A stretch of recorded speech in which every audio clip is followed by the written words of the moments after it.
Tarot for soul Telugu ఛానల్కు స్వాగతం. ఈరోజు మన వీడియో మిమ్మల్ని బాధ పెట్టి మీకు దూరమైన వాళ్ళ ప్రజెంట్ సిచ్యువేషన్ ఎలా ఉందో మనం ఈరోజు ఈ వీడియో ద్వారా చూద్దాం. ఇది కలెక్టివ్ రీడింగ్ అగైన్. సో ఇక్కడ ఏం పైల్ సెలెక్షన్స్ ఏమి ఉండవు.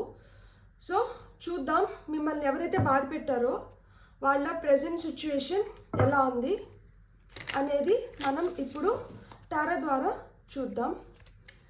ఎవరైతే ఈ రీడింగ్ చూస్తున్నారో వాళ్ళ మనసు ఎవరైతే గాయపరిచి వాళ్ళకు దూరంగా ఉంటున్నారో వాళ్ళ ప్రెజెంట్ సిచ్యువేషన్ ఎలా ఉందో ప్లీజ్ చెప్పండి. ఇక్కడ ఫస్ట్ కార్డే డెవిల్ కార్డ్ వచ్చింది మనకి. సో ఇంకా కొన్ని కార్డ్స్ తీసుకొని 4 of Swords,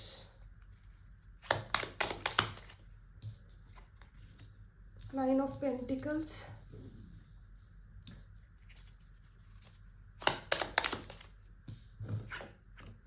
Lovers, okay, Justice, ఇంకొక కార్డ్ తీసుకున్నాం. ఓకే ఇంకొన్ని కార్డ్స్ వచ్చాయి. Okay hierophant, king of cups, 10 of cups, 3 of Pentacles, Ace of Swords, Strength, 3 of Wands and మనకి ఎండ్ ఆఫ్ ద డెక్లో 5 of Wands ఉన్నాయి. సో నాకు ఈ కార్డ్స్ చూడగానే నాకు ఒక స్టోరీ గుర్తొస్తుంది. భస్మాసురుడు స్టోరీ మీకు తెలుసు కదా, లైక్ భస్మాసుర హస్తం అంటారు కదా. భస్మాసురుడు ఏం చేస్తాడు, చాలా కఠోరమైన తపస్సు చేసి నేను ఎవరి తలపైన నా చేయబెడితే వాళ్ళు నాశనం అయిపోవాలి అనే కోరిక కోరుకుంటాడు. సో టెస్ట్ చేస్తాడనమాట, నా వరం నిజంగానే పనిచేస్తుందా లేదా అని చెప్పి అందరి తలలపైన చేయబెట్టి అందరినీ నాశనం చేసి లాస్ట్కి ఏం చేస్తాడు, ఆ చెయ్యి తన తలపైనే పెట్టుకుంటాడు. సో తన చెయ్యి తన తలపైన పెట్టుకోవడంలో నో డౌట్ విష్ణుమూర్తి హెల్ప్ చేసినా కానీ భస్మాసురుడు లాస్ట్కి ఏమైనాడు, తను తవ్వుకున్న గోతులో తనే పడిపోయినాడు అనమాట. తను ఏ వరం అయితే అంత ఘోర తపస్సు చేసి తీసుకున్నాడో ఆ వరమే తన కొంప ముంచింది.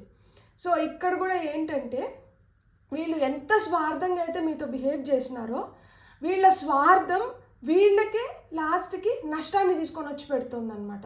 ఎందుకంటే వీళ్ళ ఇంటెన్షన్స్ కరెక్ట్ కాదు, డెవిల్ ఇంటెన్షన్స్ ఉన్నాయి. సో వీళ్ళు మీతో ఉన్నప్పుడు కావచ్చు, లేకపోతే మీతో వీళ్ళు స్నేహం చేస్తున్నప్పుడు కావచ్చు, వీళ్ళతో ఎలాంటి రిలేషన్షిప్లో అయినా కానీ వీళ్ళు ఉన్నప్పుడు వీళ్ళు ఏంటంటే మిమ్మల్ని ఒక కీలు బొమ్మలాగా ఆడించడానికి చూసినారనమాట. అంటే జస్ట్ లైక్ ఎ పప్పెట్, నేనేం చెప్తే నువ్వు అది చేయాలి, లేదు ఇప్పుడు నాకు కొన్ని కోరికలు ఉన్నాయి, నాకు అడిక్షన్స్ ఉన్నాయి, సో నా అడిక్షన్స్ తీర్చుకోవాలి అంటే నాకు నీ నుంచి సహాయం కావాలి. సో అది ఎలాంటి సహాయం అవుతుంది, అది ఖచ్చితంగా ధన సహాయమే అవుతుంది. ఎందుకు అంటే ఇక్కడ వీళ్ళకి ఆ అడిక్షన్స్లో వీళ్ళు ఎంత లోతున మునిగిపోయి ఉంటారంటే, కొంతమందికి డబ్బు పిచ్చి ఉంటుంది, కొంతమందికి జూదం అలవాటు ఉంటుంది, కొంతమందికి ఆల్కహాల్ కావచ్చు, ఏదో ఒకటి, కొంతమందికి అమ్మాయిలు ఇష్టం. సో ఫ్లర్ట్ చేయడం కానీ లేకపోతే తిరగడం కానీ, కొంతమందికి షాపింగ్ పిచ్చి కానీ, ఇట్లాంటివి ఏదో ఒక దీంతో ఒక అడిక్షన్తో వాళ్ళు ఏంటంటే ఎంతసేపు అయినా కానీ యాచిస్తూనే ఉండేవాళ్ళు అనమాట. సో డబ్బు తీసుకోవడం కావచ్చు, లేకపోతే అది లేనప్పుడు మిమ్మల్ని చాలా దురుసుగా మాట్లాడడం, మిమ్మల్ని బాధ పెట్టడం, మిమ్మల్ని కష్టపెట్టడం, కొంతమందిని ఫిజికల్గా అసాల్ట్స్ కూడా జరిగి ఉంటాయి. అంటే చేత్తడం కానీ, మన పైన కొట్టడం కానీ, లిటరల్గా చాలా అంటే హింసించడం వాళ్ళకి ఇష్టం. అది సైకలాజికల్గా కావచ్చు, ఫిజికల్గా కావచ్చు, ఏదో విధంగా ఎదుటి వాళ్ళని బాధ పెట్టాలి అనేది వాళ్ళ మేజర్ ఇంటెన్షన్. ఇప్పుడు భస్మాసురుడు ఎవరు, రాక్షసుడు ఏం చేస్తాడు, సో ఎదుటి వాళ్ళు బాధపడుతుంటే ఇతను నవ్వుకుంటూ ఉంటారు. సో వీళ్ళతో ఉన్నప్పుడు ఎట్లుండిందంటే లైఫ్ అలానే ఉన్నింది. అండ్ వీళ్ళు ఏంటంటే ఎమోషనల్ బ్లాక్మెయిలింగ్ అనేది ఎక్కువ చేస్తూ ఉండొచ్చు అనమాట. చాలా మంచి స్నేహితుడు అన్నట్లు ఉండి వీళ్ళు మీకు చాలా బ్యాడ్ అడ్వైజెస్ ఇవ్వడం కానీ, కొంతమంది స్కీమింగ్స్ లైక్ అంటే చీట్లు కట్టించుకుంటూ, లేకపోతే నేను ఇక్కడ ఇన్వెస్ట్ చేస్తున్నాను, నువ్వు కూడా ఇక్కడ ఇన్వెస్ట్ చెయ్యి, నీకు మంచి రిటర్న్స్ వస్తాయని చెప్పి అసలుకే చీటింగ్ చేయడం కానీ, సో ఇలాంటివన్నీ అంటే ఫ్రాడ్, ఒక విధంగా ఫ్రాడ్ చేస్తారనమాట వీళ్ళు. సో అలా ఫ్రాడ్ చేయడం ఎందుకు అంటే అగైన్ వాళ్ళ వ్యసనాలకి వాళ్ళు బాగా బానిసలైపోయి వాళ్ళ స్వార్థం కోసం మిమ్మల్ని బలిపశువులు చేసి ఉంటారనమాట. సో వాళ్ళకి వాళ్ళే గొప్ప, వాళ్ళకి వాళ్ళే ఫస్ట్ ప్రయారిటీ. వాళ్ళ అవసరాలు తీరిన తర్వాతే పక్కన వాళ్ళ గురించి వాళ్ళు ఆలోచిస్తారు.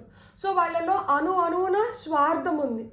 సో ఈ స్వార్థంతో వాళ్ళు ఏంటంటే హ్యాపీగా ఉన్న ఫ్యామిలీని చెల్లా చెదురు చేయడం, అంటే వాళ్ళని చూస్తే ఒకలాంటి భయం కావచ్చు, వాళ్ళని చూడగానే అరే వీళ్ళు ఎందుకు వస్తున్నారో, ఇప్పుడు ఏం సమస్య తీసుకొని వచ్చి పెడుతున్నారో నా నెత్తిన, ఎందుకంటే ఇక్కడ చూడండి 4 కత్తులు మీ పైన ఇట్లా పడుతూ ఉన్నాయి. సో అప్పుడు అంటే ఏదో ఒక సమస్య తీసుకొని వచ్చి మీ తలకి చుట్టడం అన్నమాట. సో మిమ్మల్ని మానసికంగా చాలా చాలా హింసిస్తూ ఉండడం. లైక్ వీళ్ళ వల్ల మీకు అసలుకి రెస్ట్ అనేది ఉండదు. 24 గంటలు మీ దగ్గర ఏదో ఒక పని చేయించుకోవడం కానీ ఇలాంటివి. కొంతమంది మీకు దూరం అయిపోయి ఉంటారు. ఈ దూరం అయిపోవడం ఏంటంటే కొంతమంది మీ జీవితంలోంచి పర్మనెంట్గా వెళ్ళిపోవడం. అంటే కొంతమంది మిమ్మల్ని బాగా హింసించుకొని ఇప్పుడు అసలుకి ఈ లోకంలోనే ఉండిండరు. కొంతమంది ఏంటంటే మిమ్మల్ని ఇట్లా హింసించి ఇంకా ఇక్కడి నుంచి మనకి ఇంకేమి రాదు అనుకుంటే మిమ్మల్ని వదిలేసి ఇంకొక దగ్గరికి వెళ్ళిపోవడం. సో ఇలా జరుగుని ఉంటుంది అనమాట. సో వీళ్ళతో చాలా స్ట్రెస్ఫుల్గా ఉంటుంది లైఫ్. వీళ్ళు మీ చుట్టుపక్కల ఉన్నప్పుడు ఆ భయము, ఆందోళన, ఏదో తెలియని రెస్ట్లెస్నెస్ అనమాట. పీస్ ఆఫ్ మైండ్ అస్సలు ఉండదు. ఎప్పుడు తలబట్టుకోవాల్సిన పరిస్థితులు అనమాట. ఏదో ఒక గొడవలు తీసుకొని రావడం, ఏదో ఒక మధ్యస్థాలు జరగడం, ఏదో విధంగా సాధింపులు అనేటివి జరుగుని ఉంటాయి అన్నమాట. చాలా అన్హ్యాపీ ఫ్యామిలీ కావచ్చు, హోమ్ కానీ ఇలాంటివి ఉండింటాయి. వాళ్ళు మీ చుట్టుపక్కల ఉన్నప్పుడు మీకు అసలుకి ఈ మానసిక ప్రశాంతత లేనప్పుడు ఏమవుతుంది, సంతోషం ఎక్కడి నుంచి వస్తుంది? సంతోషం సగం బలం, కానీ ఆ సంతోషం లేదు, బలము లేదు. రెండిటికి వీళ్ళు ఏంటంటే వీళ్ళ వల్ల ప్రాబ్లమ్స్ క్రియేట్ అవుతూ ఉంటాయి. కాబట్టి మనకి మానసిక అశాంతి వల్ల అసలు సంతోషం లేదు. ఎప్పుడైతే మనం సంతోషంగా ఉండమో సగం బలం అక్కడ నశించిపోతుంది అనమాట. మనం కుంగిపోయినట్లయిపోతాం కదా, కుంగి నశించినట్లు అయిపోతుంది. మనకు అసలుకి ఏం చేయాలో అర్థం కాదు, ఎటు పోవాలో అర్థం కాదు. వీళ్ళని మనం ఏం చేయలేకపోతూ ఉంటాము. ఎందుకంటే వీళ్ళకి నోర్లు పెద్దగా ఉండింటాయి. ఏదైనా మనం ఇంకా మాటినట్లేదంటే ఇంకా చేతులు ఎత్తడానికి కూడా వీళ్ళు వెనకాడరు. వీళ్ళకి ఏమి పరువు, మర్యాద ఇట్లాంటివి ఏమి ఉండవు. వీళ్ళు నోటుకు వచ్చినట్లు మాట్లాడుతూనే ఉంటారు. సో మీకేంటంటే ఏదో మనం ప్రశాంతంగా మనం ఉన్నట్లే 10 మందికి తెలియకుండా, అంటే అంత కామ్గా పీస్ఫుల్గా వెళ్ళిపోవాలని మీరు అనుకుంటూ ఉంటారనమాట. వీళ్ళేమంటే రాద్ధాంతం చేసే రకం. సో ఇట్లా వీళ్ళకి మనము ఇది చేయలేక, మనము సంతోషంగా లేక, అంటే మనల్ని మనము సరిపెట్టుకోలేము, వీళ్ళని ఏ విధంగానూ మన దారిలోకి తీసుకురాలేకపోయిన ఉంటాము. సో అందుకని ఏంటంటే మీకు చాలా హెడేక్గా ఉంటుంది. ప్రజెంట్ వీళ్ళ సిచ్యువేషన్ ఎట్లుంటుందంటే, ఇది మీరు ఇలాంటివన్నీ ఫేస్ చేసి వాళ్ళకి బాగా డబ్బులు, లేకంటే వాళ్ళు ఒక విధంగా మిమ్మల్ని చాలా ఏమంటారు ఇండిపెండెంట్ పీపుల్ లాగా అంటే మీరు వర్క్ చేస్తా నిండొచ్చు, మీ దగ్గర మంచిగా డబ్బులు నిండొచ్చు. సో మీరు ఇట్లంతా ఉన్నదానివల్ల ఫైనాన్షియల్గా మీరు కొంచెం స్టేబుల్గా, సెక్యూర్డ్గా, సక్సెస్ఫుల్గా ఉన్న దానివల్ల మీ ద్వారా మనీ తీసుకోవడానికి మిమ్మల్ని యూజ్ చేసుకుంటా నిండొచ్చు అనమాట. సో వాడుకుంటా నిండొచ్చు. అండ్ దీనికి ఏంటంటే మీరంటే ఇష్టం అని చెప్పి మాయమాటలు చెప్పడం, మీకు ఇలా ఉంటాను, నాతో ఉంటే లైఫ్ ఇలా ఉంటుంది, అలా ఉంటుంది అని చెప్పి ఫస్ట్ అయితే మాయమాటలే చెప్పు నింటారనమాట. నువ్వంటే నాకు చాలా ఇష్టము ఇట్లా. అంటే ఇప్పుడు మీరు రిలేషన్షిప్లో ఉండి వైఫ్ అండ్ హస్బెండ్ రిలేషన్షిప్ కావచ్చు, లేకపోతే పార్ట్నర్స్ కావచ్చు, ఎలా అయినా కానీ, అంటే వాళ్ళు చాలా ప్రేమగా మాయమాటలు చెప్తూ ఉంటారనమాట వాళ్ళ స్వార్థం కోసం. వాళ్ళకేవో ఐడియాస్ ఉంటాయి, వాళ్ళకేవో ప్లాన్స్ ఉంటాయి, వాళ్ళకేవో కమిట్మెంట్స్ ఉంటాయి. సో దాన్ని ఫుల్ఫిల్ చేసుకోవడానికి వీళ్ళు ఏంటంటే మిమ్మల్ని స్టిమ్యులేట్ చేసి మీ ద్వారా దాన్ని తీర్చుకునేవాళ్ళు అనమాట. మీరు చాలా హానెస్ట్గా, నిజాయితీగా ఉంటారనమాట. ఏదైనా అగ్రిమెంట్స్ కావచ్చు, లేకపోతే ఏదైనా చేసినా కానీ న్యాయబద్ధంగా చేస్తారనమాట, దేన్నైనా కానీ. సో మీరు చాలా స్ట్రాంగ్గా ఉండాలి. అంటే మీరు మీ క్వాలిటీస్ వరకు వస్తే మీరు చాలా స్ట్రాంగ్గా, కరేజియస్గా, కంపాషనేట్గా ఉంటారనమాట. అండ్ మీరు ఎలాంటి వాళ్ళనైనా కానీ నేను బాగా చేసుకోగలుగుతాను, నేను కంట్రోల్ చేయగలుగుతాను అనుకుని ఉనింటారనమాట. కానీ వీళ్ళని మీరు ఆ విధంగా మీరు చాలా ఓపిక్గా మీరు ఏదో విధంగా వీళ్ళతో ఏగుతూ నింటారు. కానీ ఇక్కడ ఏమైపోతుందంటే మీరు చాలా అంటే అక్కడ హైరోఫాంట్ కార్డ్ వచ్చింది కాబట్టి మీరు చాలా ట్రెడిషనల్గా ఉండేవాళ్ళు అనమాట. అంటే మీరు చాలా ట్రెడిషనల్గా ఉంటారు. పాత పద్ధతులు ఫాలో అవ్వడం కానీ అంటే ఇప్పుడు మనం ఒకరితో కమిట్ అయినాము అంటే సిన్సియర్గా వాళ్ళతో కమిట్ అవ్వడం కానీ బామ్మలాగా ఉన్నారు అంటారు కదా. అంటే మనం నీతిగా న్యాయంగా గౌరవంగా పోతున్నప్పుడు మనల్ని ఏమంటారు, పాత చింతకాయ పచ్చడి అంటారు. కానీ ఆ పాత చింతకాయ పచ్చడి ఎందుకంటే you respect your religion, you respect your believes, you respect your knowledge, you respect the institute of marriage.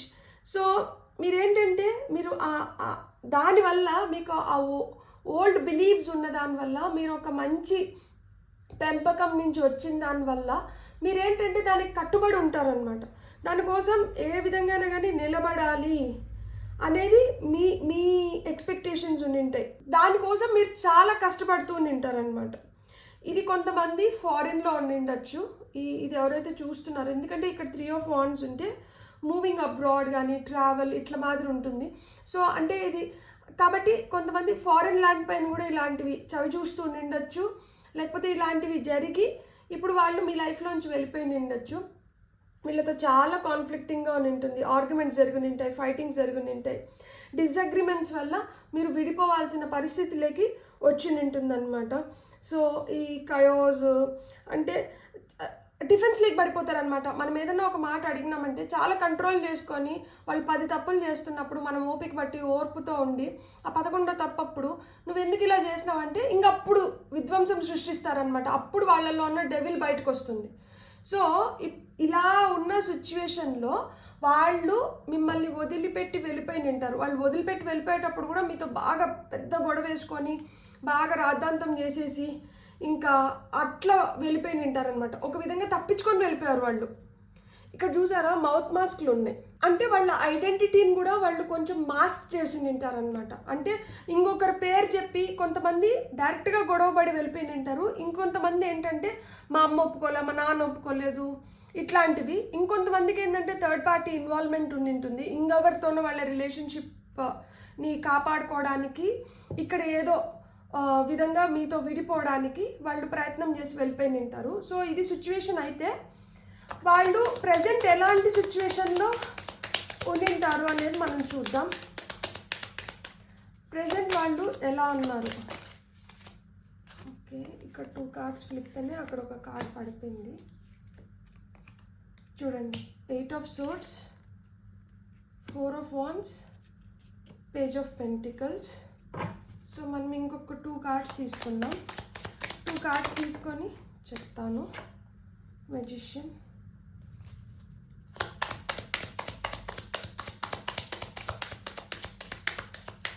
Okay, ఇక్కడ ఆల్రెడీ ఒక కార్డ్ ఫ్లిప్ అయింది, అది నేను ఈ కార్డ్ తీసుకుంటాను. 9 of Swords. అండ్ ఇక్కడ ఎండ్ ఆఫ్ ద డెక్లో మనకి 8 of Wands ఉంది. సో ఇక్కడ వచ్చిన కార్డ్స్ని బట్టి చూస్తుంటే కొంతమంది ఏంటంటే వాళ్ళు ఏదైతే పని చేస్తుంటారో లేదు వాళ్ళు ఏదైతే చేస్తున్నారో దాంట్లో అయితే మటుకు వాళ్ళు బ్లాక్ అయిపోయి ఉండారనమాట. అంతకుముందు వీళ్ళకి చాలా మంచి పేరు ఉండడము, లేకపోతే వీళ్ళకి అది కూడా ఒకలాంటి గర్వం అని ఉంటుంది. దట్ నేను ఏం పని చేసినా కానీ నేను చాలా బాగా చేస్తాను, నన్ను అందరూ పొగుడుతూ ఉంటారు. నాలో ఉన్న ఈ వికృత చేష్టలు కావచ్చు, లేకపోతే ఈ వికృత అవతారం అంటే కాయిన్కి ఇంకొక సైడ్ ఉన్న నేచర్ ఎవరికీ తెలీదు. కాబట్టి నేను అందరినీ ఏదో విధంగా మాయ చేసి మభ్యపెట్టి నేను నా పని నేను చేసుకుంటా అన్నాను అనుకున్న భ్రమలో ఉన్న వీళ్ళు ప్రస్తుతానికి ఏంటంటే వీళ్ళ మాయ ఏం పని చేయట్లేదు అనమాట. సో వీళ్ళు ఒక బ్లాక్డ్ సిచ్యువేషన్లో ఉన్నారు. కానీ కూడా వీళ్ళు గతం నుంచి నేర్చుకున్న పాఠాలని ఇంకా కూడా అవగాహన తెచ్చుకోలేకపోతున్నారనమాట. అంటే గతంలో నేను ఇలాంటి తప్పులు చేసినాను, దీనివల్ల నేను ఇలాంటి స్థితిలో ఉన్నాను, ఇలాంటి కర్మను అనుభవిస్తున్నాను అని రియలైజేషన్ అనేది వాళ్ళకి ఇంకా రాలేదు. So they haven't learned anything about their past mistakes. వాళ్ళు ఇంకా ఆ పాస్ట్ మిస్టేక్స్నే మళ్ళా అంటే ఇంకెవరన్నా దొరుకుతారేమో అమాయకంగా, వాళ్ళని కూడా మనం మోసం చేయొచ్చు. లేకపోతే మన ఏవైతే మన కోరికలు ఉంటాయో, లేకపోతే మనం ఏదైతే ఎంత స్వార్థంగా అయితే వాళ్ళు ఇంతకు ముందు ఆలోచిస్తున్నారో, వాళ్ళు ఇప్పుడు కూడా అదే స్వార్థం ఆలోచనలతోనే ఉన్నారు. ఇంకా ఫ్రస్ట్రేట్ అవుతున్నారు. ఎందుకంటే అంతకుముందు మీ దగ్గర ఉడికిన పప్పులు ఇప్పుడు ఉడకట్లేదు. ఇప్పుడు వాళ్ళకి అట్లాంటి వాళ్ళు ఎవరు దొరకట్లేదు. సో వాళ్ళు ఏంటంటే ఫ్రస్ట్రేటెడ్గా ఉన్నారనమాట. వాళ్ళు ఏదన్నా అనుకునేటివి ఏంటంటే డిలే అవుతోంది. సో ఈ డిలే అవుతున్న దానివల్ల వాళ్ళు ఏమవుతున్నారంటే వాళ్ళు టెన్షన్ పడుతున్నారు. అరే మనం ఏమనుకున్నా కానీ అది జరగట్లేదు, మనమే మళ్ళీ ఆ ట్రాప్లో పడిపోతున్నాము, ఇప్పుడు మనం ఏం చేయాలి, ఎలా చేయాలి అనే యాంగ్జైటీలో, ఫియర్లో ఉన్నారనమాట. వాళ్ళు దీనివల్ల ఏంటంటే కొంచెం కామ్ అయినట్టు డైలమాలో ఉన్నారనమాట. ఇనిమిద్దంగా ఉన్నారు. ఎలా చేయాలి, ఏం చేయాలి, ఇంకొక కొత్త డ్రామాని ఎలా క్రియేట్ చేయాలి. కొంతమంది అయితే తిరిగి మళ్ళీ మీ లైఫ్లోకి రావాలని కూడా అనుకుంటూ ఉంటారు.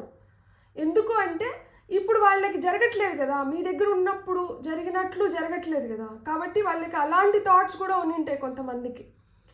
అండ్ ఇక్కడ ఎందుకు లైక్ అంటే ఇప్పుడు ఈ 4 of Wands వచ్చి మనకి సెంటర్ కార్డ్. కొంతమంది ఏంటంటే ఇతరులని ఇంకెవరినో పెళ్లి చేసుకొని సెటిల్ అయిపోయి ఉంటారు. కానీ ఆ సెటిల్ అయిపోయిన అమ్మాయి కావచ్చు, అబ్బాయి కావచ్చు, మిమ్మల్ని వీళ్ళు ఎట్లయితే బాధ పెట్టారో ఇప్పుడు వాళ్ళు పెళ్లి చేసుకున్న వాళ్ళతో వాళ్ళు అలాంటి కష్టాలు, అలాంటి బాధలు అనుభవిస్తూ ఉంటారు. కొంతమంది బయటికి చాలా హ్యాపీ ఫ్యామిలీ లాగా కనిపిస్తూ ఉండొచ్చు, కానీ లోపలైతే మటుకు వాళ్ళది చాలా అన్హ్యాపీ ఫ్యామిలీ అన్నమాట. సో వాళ్ళకి ఇప్పుడు వాళ్ళు చేసిన తప్పులు కొంతమందికి ఏంటంటే ఈ విధంగా కర్మ అనేది వాళ్ళని వెంటాడుతుంది. సో వాళ్ళు ఏం చేసినా కానీ దాంట్లో నష్టపోవడం కానీ, వాళ్ళు ఏదైనా అనుకుంటే దానికి విరుద్ధంగా జరగడం కానీ, ఇవన్నీ జరుగుతూ ఉంటాయి అన్నమాట. వాళ్ళు తలపెట్టింది ఏదన్నా కావచ్చు, దాంట్లో వాళ్ళకి గుడ్ న్యూస్ వస్తుందేమో అనుకుంటే దాంట్లోంచి వాళ్ళకి బ్యాడ్ న్యూసే వస్తున్నాయి. మనీ ప్రాబ్లమ్స్ ఉంటాయి కొంతమందికి, చాలా మనీ ప్రాబ్లమ్స్ అయితే ఫేస్ చేస్తుంటారు. అండ్ వీళ్ళకి ఏంటంటే తగిన గుర్తింపు రాకుండా, ఆ రైట్ అప్రిసియేషన్ దొరకకుండా వాళ్ళు బాధలు పడుతుంటారనమాట. వాళ్ళు ఎక్కడికి పోయినా కానీ వాళ్ళకి అక్కడి నుంచి తిరస్కారం అంటారా, లైక్ అంటే వాళ్ళు they are not able to get what they want. వాళ్ళకి ఆ తిరస్కారం అనేది ఎదురవుతోంది. సో ఎస్పెషలీ మనీ మ్యాటర్స్లో. సో వాళ్ళు ఎంత మాయ చేయాలనుకున్నా కానీ ఎవరు వాళ్ళ ట్రాప్లో పడట్లేదు, వాళ్ళ పప్పులు ఉడకట్లేదు. సో వాళ్ళు ఏదైతే ప్లాన్స్ వేస్తున్నారో అవైతే కంప్లీట్ అవ్వట్లేదు. వాళ్ళకి రావాల్సిన దగ్గర నుంచి మనీ రాకపోగా వాళ్ళు ఎవరి దగ్గరికన్నా వెళ్ళి యాచిచ్చినా కానీ అక్కడి నుంచి కూడా వాళ్ళకైతే బ్యాక్లాషెస్ అనేటివి దొరుకుతున్నాయి. సో అందుకని చెప్పి ఇక్కడ 9 of Swords వాళ్ళు కంప్లీట్గా డీప్ అన్హ్యాపీనెస్లో ఉన్నారు. వాళ్ళు ఇప్పుడు ఆ బర్డన్ని, స్ట్రెస్ని మోస్తున్నారు. వాళ్ళు అసలు వాళ్ళ ముఖం చూపించుకోలేకపోతున్నారు అనమాట. వాళ్ళు they are not able to face the reality, face life. ఆ మెంటల్ స్ట్రెస్ అనేది వాళ్ళకి ఎక్కువైపోతుంది. గిల్ట్, రిగ్రెట్ ఉంటుంది. వీళ్ళు కొంతమంది ఆ రియలైజేషన్ కూడా వచ్చి ఉంటుంది, అందుకనే ముఖం చూపించుకోలేకపోతున్నారు. చూడండి, ఈ అమ్మాయి ముఖాన్ని కవర్ చేసేసుకునింది.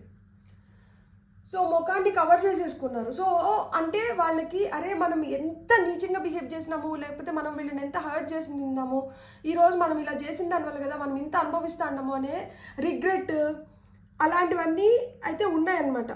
సో వాళ్ళైతే ఆ గతం గురించి ఆలోచించుకుంటున్నారు. కొంతమంది ఏంటంటే ఆ గతం నుంచి నేర్చుకున్న, గతంలో జరిగిన ఇన్సిడెన్సెస్ని దాని నుంచి నేర్చుకోవాల్సింది నేర్చుకోకుండా వాళ్ళు ఇంకా కూడా అట్లనే ఉండడం ఒక సెట్ ఆఫ్ పీపుల్ అయితే. ఇంకొకరు ఏంటంటే ఆ గతాన్ని తలుచుకొని, ఆ గత వైభవాన్ని తలుచుకొని బాధపడుతున్నారనమాట.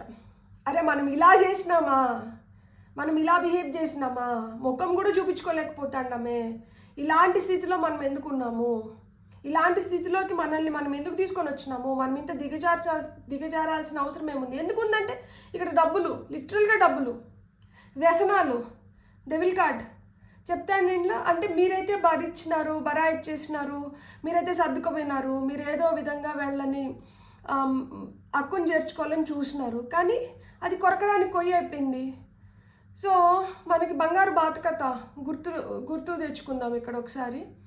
రోజుకు ఒక బంగారు గుడ్డు ఇస్తా అంటే అవ్వ ఏమనుకునింది, రోజు ఒక బంగారు గుడ్డ ఎవరు ఆ గుడ్డు వచ్చేంత వరకు మనం వెయిట్ చేసి దాన్ని ఎత్తుకొని అమ్ముకొని అప్పుడు వచ్చిన డబ్బులతో మనము కూరగాయలు, బియ్యం తెచ్చుకొని వండుకొని తినేది ఎందుకు, ఒకేసారి బాతుని కోసేస్తే ఎక్కువ గుడ్లు వస్తాయి, బంగారు గుడ్లు, ఒకేసారి ఎక్కువ డబ్బులు వస్తాయి, ఆ డబ్బులు పెట్టుకొని ప్రశాంతంగా బతికేద్దాం అనుకునింది.